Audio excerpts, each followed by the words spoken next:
they're clean offers, and they're asking exactly what possession do you want, and you're paying tomorrow's prices for what you're getting today. Yeah. Because at the end of the day, these ones will be the exact comparables that our spring market's going to be using. Yeah.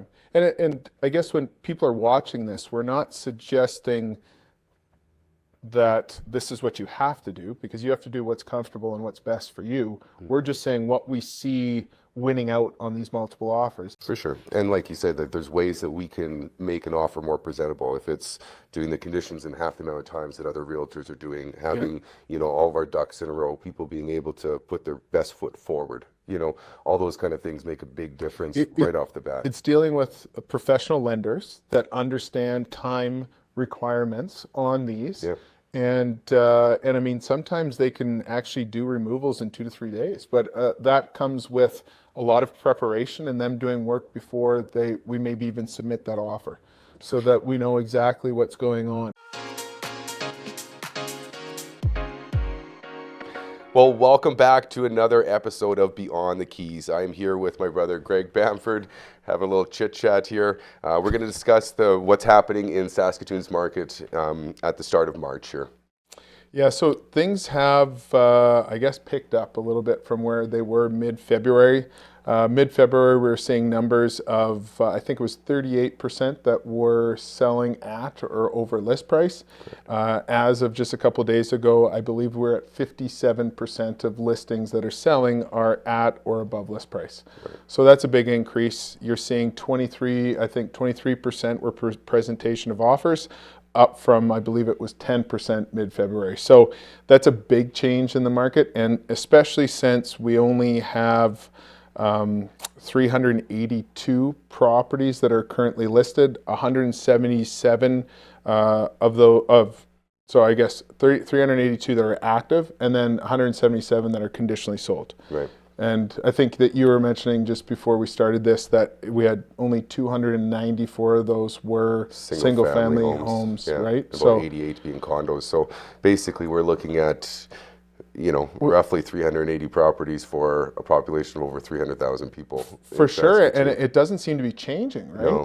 And it's historically, it's kind of weird because we would never normally see this, right? Because we started the year, and we said this even last month, we started at, I think, 429 in January. And historically, we just keep on climbing into higher inventory levels.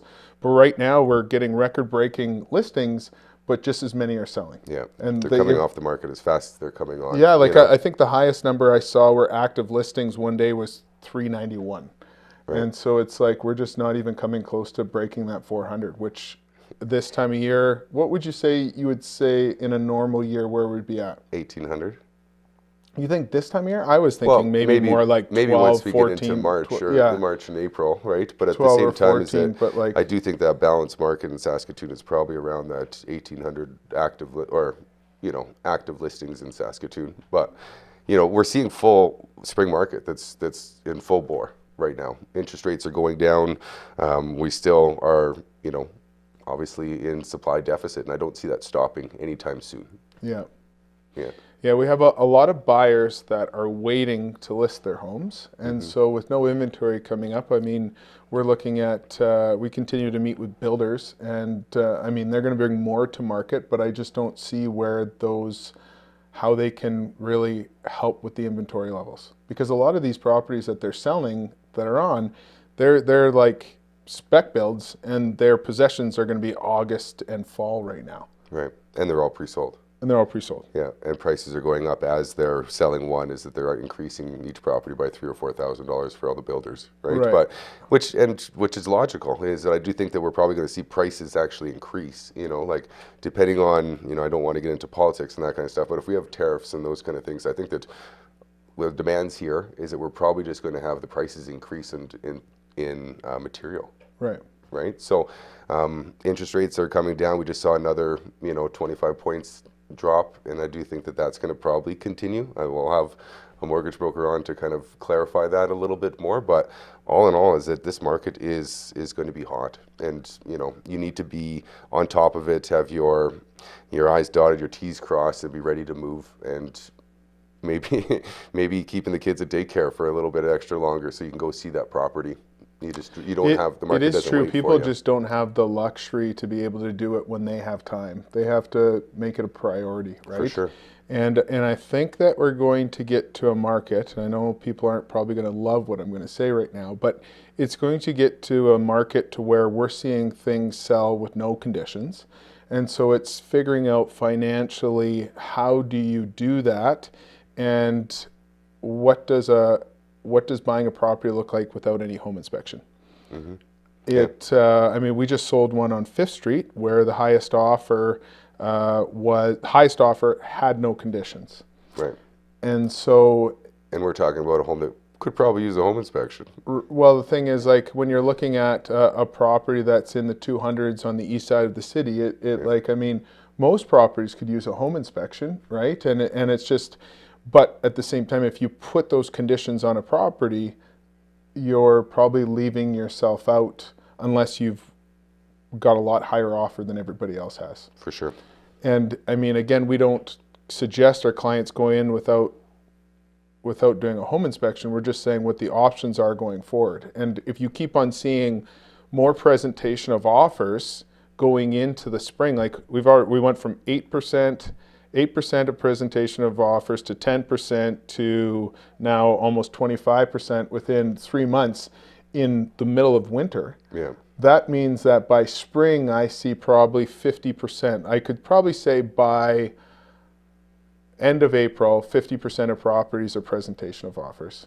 It very well could be. And usually, like you said, the winning ones, they might not have a financing condition. They might not have, a home inspection. They're clean offers. They're asking you exactly what possession do you want, and you're paying tomorrow's prices for what you're getting today. Because at the end of the day, these ones will be the exact comparables that our spring market's going to be using. Yeah.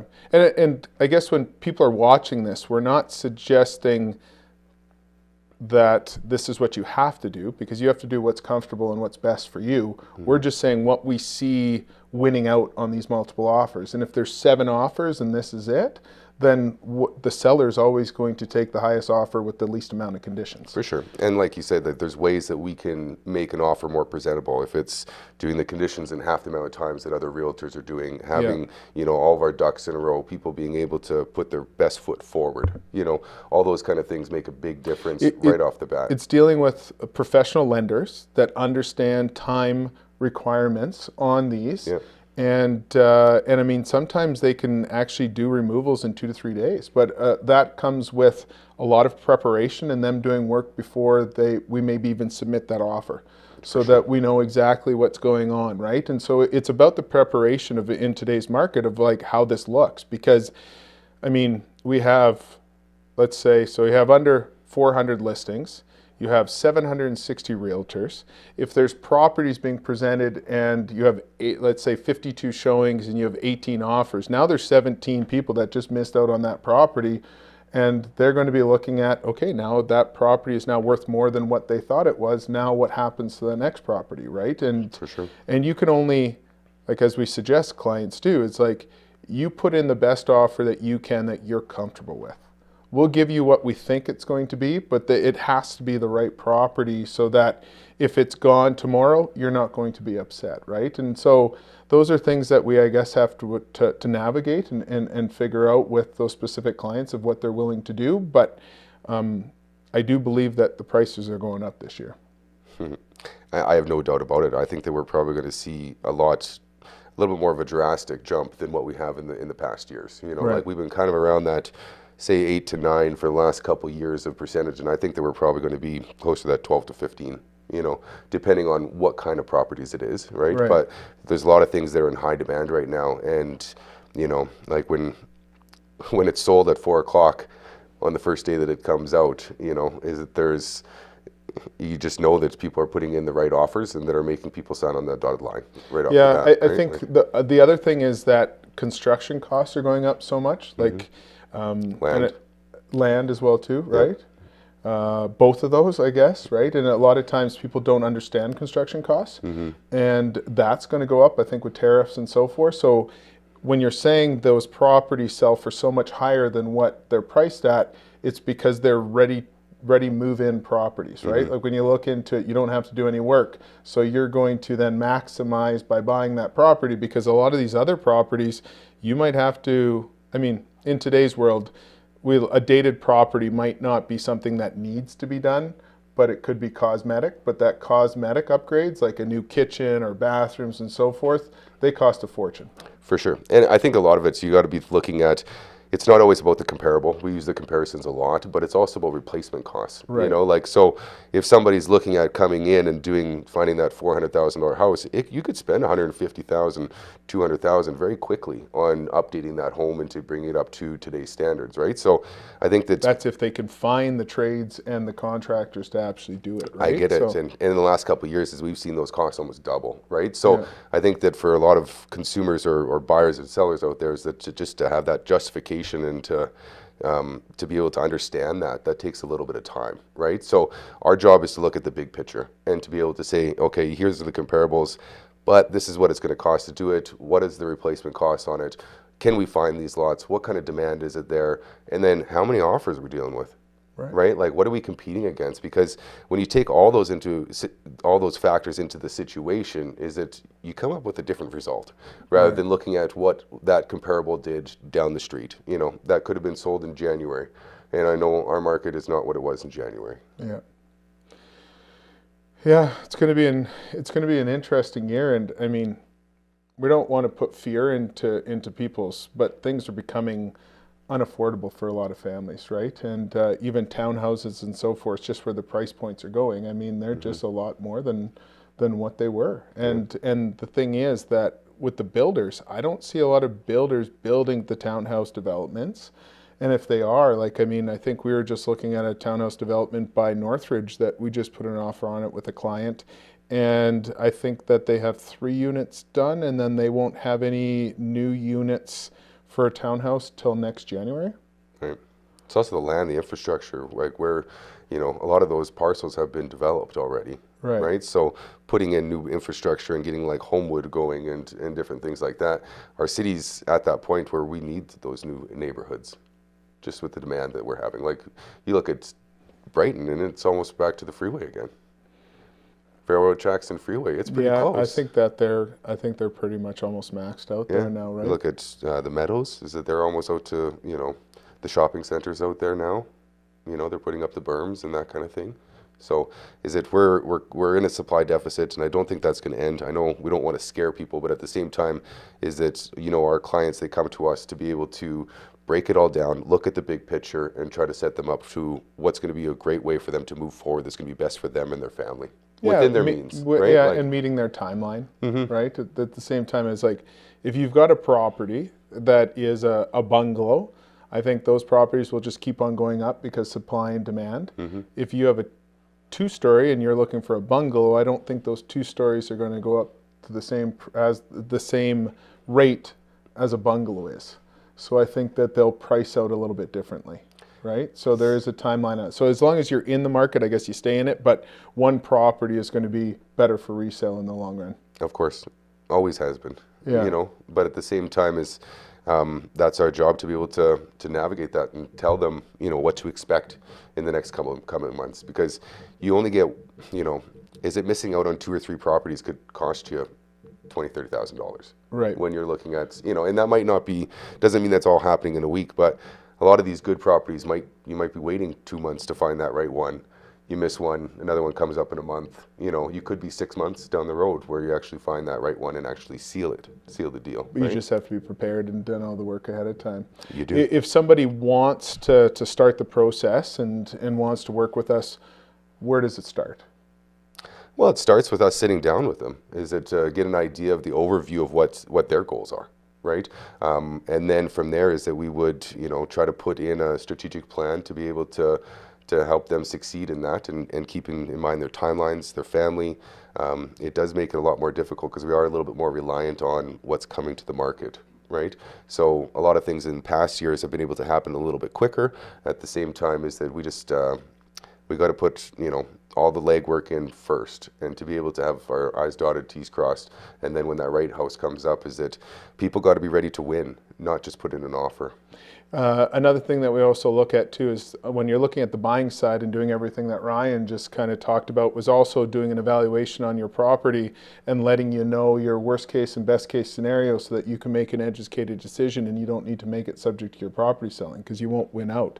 And then it's also preparing your property so that your property shows the best that it possibly can. But doing this over a time frame makes it easier for you, but then you're ready to be able to list it as soon as you find that other property. I mean, we market properties within season, so we're not going to pre-do outside exterior photos and all the rest of it. We'll take them as soon as that I guess they bought a property so that everything's as updated as possible, right? So that helps you on both sides. We have a quick turnaround, really, if once they've done the prep work. Yeah. You know, for us, so a lot of times we'll send in our interior designer to go through, do room by room details of the property.